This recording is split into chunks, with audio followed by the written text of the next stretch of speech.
నమస్తే అండి, welcome to my YouTube channel Lakshmi Priya vlogs అండి. ఈరోజు మన ఛానల్లో సింపుల్గా బ్యాచిలర్ స్టైల్లో టమాటా పులావ్ ఎలా చేయాలో చూద్దాం.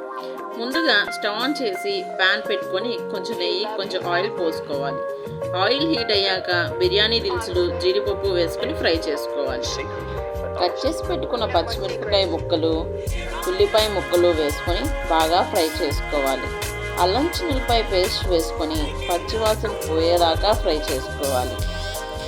1 కప్పు పుదీనా వేసుకొని బాగా ఫ్రై చేసుకొని 1 కప్ టమాటా ముక్కలు, ఉప్పు, కారం, పసుపు, గరం మసాలా పొడి, జీలకర్ర పొడి వేసుకొని బాగా కలుపుకోవాలి. 5 లేదా 10 నిమిషాలు స్టవ్ సిమ్లో పెట్టుకొని మూత పెట్టుకొని ఉడికించుకోవాలి. 10 నిమిషాల తర్వాత మూత తీసి ముందుగా నానబెట్టిన బియ్యం వేసుకొని ఒకసారి కలుపుకొని మూత పెట్టి 2 నిమిషాల పాటు ఉడికించుకోవాలి. మసాలా మొత్తం బియ్యంకి పట్టిద్ది. ఇప్పుడు వాటర్ పోసుకొని ఉప్పు సరిపోకపోతే ఉప్పు వేసుకోండి. మూత పెట్టి లో టు మీడియం ఫ్లేమ్లో ఉడికించుకోండి. మధ్యలో ఒకసారి మూత తీసి ఇలా కలుపుకోవాలి. మళ్ళీ మూత పెట్టి సిమ్లో పెట్టుకొని ఉడికించుకోవాలి.